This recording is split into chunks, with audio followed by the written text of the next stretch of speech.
Our next guest owns J&J stock, along with many others in the industry. Sam Isley is managing partner at OrbiMed, the largest independent investor in healthcare worldwide, with assets of about $5 billion. Sam also manages the Eaton Vance Worldwide Health Sciences Fund, which last year outperformed 96% of its peers. So we're glad to have you here, Sam. Thank you so much for joining us. We have to ask, first of all, about the J&J deal. I mean, you own the stock. It's a big deal. What do you think of it? Well, we wish we had some Synthes. We get some premium on that. But we have J&J, and we're pleased enough with what they're doing. They've always grown with a diversified profit base.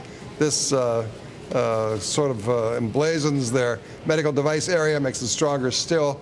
We're reasonably sanguine about their pharmaceutical business. I think that J&J has turned around. The stock price has been doing better recently, and looks like it's off to the races. You think they're done with all their problems, Sam? And we joke a little bit about it, but it seems like every month J&J has a problem. I mean, do you really feel confident that they're done with that? They've got to be disappointed. I'm disappointed as a consumer because I've got this in my own medicine chest. But I think the recalls get sorted out. Now, manufacturing always gets solved. These products sell at 80 to 90% gross margin, so you can't afford not to be on the market. It's a big embarrassment and it's a big disruption, but they'll get past that, and that profit base is going to grow again. You know, Moody's downgrading its outlook for J&J, citing substantial use of equity. Is this just how it goes? I mean, is it the kind of thing you expect when you see a big acquisition like this? Indeed. J&J has a lot of cash, but they're spending it all and more still.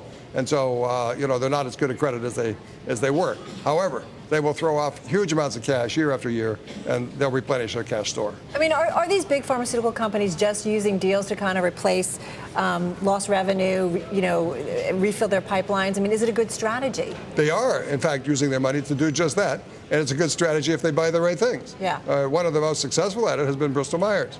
I mean, it looks like they were stupid for a while with what they did with Imclone, but that turned out being fine. They've got the Erbitux doing okay in the United States. They bought Medarex, which turned out to be a wonderful acquisition because the main Medarex candidate turned out to be useful to treat melanoma cancers. Mm-hmm. And it's a great advance for patients, but it's a great advance for business development at Bristol Myers. So it depends on what you buy. And you can buy bad stuff too. But you say biotech is climbing. You mentioned Imclone there. Pharma is flat as far as growth rates here. Yes. Talk to us about the difference. A lot of people who don't invest in healthcare don't really know how to separate these two things out. You could look at kind of a broad basket of healthcare. It would include medical devices, biotech, which is another way to call it discovery medicine, and the big pharma companies which distribute.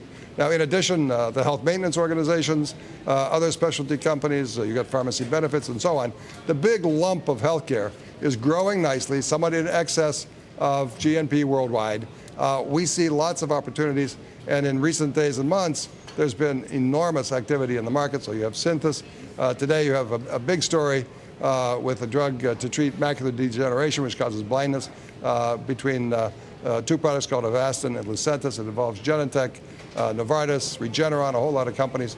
Regeneron's soaring on the news today. What about healthcare reform? How does that fit in? I mean, is this a good thing, or is it really settled in your mind? Well, first of all, with respect to the legislative process, we think it's settled. We don't think the Republicans will repeal healthcare change. You call it reform, I'd rather call it change.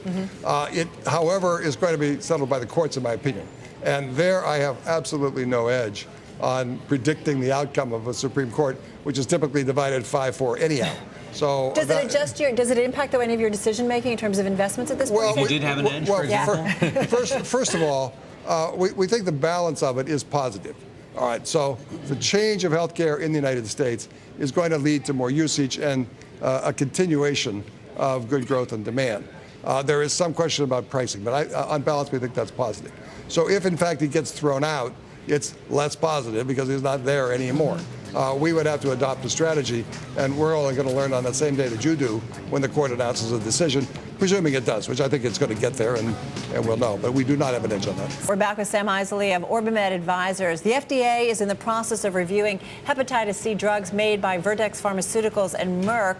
Now, the new treatments could have a big impact on patients, but investors, well, they're taking note as well. Vertex stock jumped 10% yesterday when FDA reviewers said the company's drug cured more patients than currently available therapies. Take a look at that chart. That's a 2-week chart there. Pretty wild chart. Sam, so what is your take on this?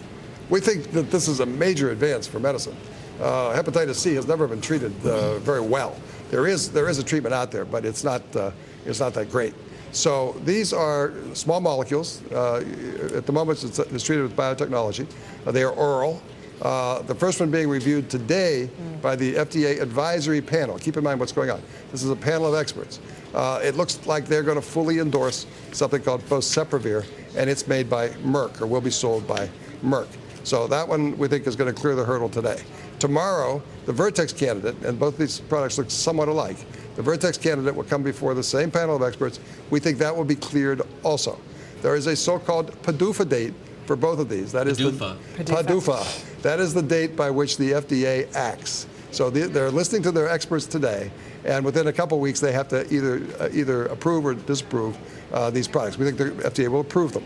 So this is going to open up a multi-billion-dollar market for these two competitors. In the case of Vertex, it's about all they own, although they have a rather good thing for cystic fibrosis coming along. In the case of Merck, of course, it's just one aspect of Merck, but it's an important one. But in the case of these small companies like Vertex, I mean, new developments, Big deal. this is kind of like risk on in the most major way possible, right? Adrenaline junkies must love these names. Dendreon, Human Genome Sciences. It's kind of like on or off for Vertex, right? Yeah, it's on or off. I live in a business of risk. Risk is back in style. Biotechs are running. There's news. There's new products. There's clinical advance. We're about to have the big cancer conference called ASCO. We're developing our ASCO playbook, to get long on one side and short on the other and so on. So we're looking forward to a real active summer. Sam, biotech is outperforming easily if you look like versus the NASDAQ. I mean, do you expect that outperformance to continue? We do, because you do have decent growth, either in major pharma, which is growing a little bit, some of which have gotten through or looks like they're going to get through their patent cliffs, and you got much better growth elsewhere. So HMOs are doing excellently. Everybody's meeting estimates. We may talk about gene sequencing. Those guys are doing great. Medical devices are coming back from some bad times. You sound very optimistic about I was going to say, what's off here? Exactly. To paraphrase Carl, what's crap out there? The only thing bad is that the big pharma guys are not growing very fast, but they are solving their problems. This is a great place to be for the next decade, and I'm delighted to be here for the next week and the next year. Are you saying that too, just because everybody's getting older, they need more health care, they're going to need all of this? There are three big drivers. It's age. You're getting older, I'm sorry to say. Yeah, I know. It's incomes. She doesn't look it. It's incomes. I hope you're getting richer because you can spend more on healthcare. And it's technological advance, which means there's more stuff that you can buy. So those are the three big drivers. Talk about strong fundamentals. Sam, great to have you here. Thank you so much. Thank you. Sam Thanks, Isley of OrbiMed Advisors.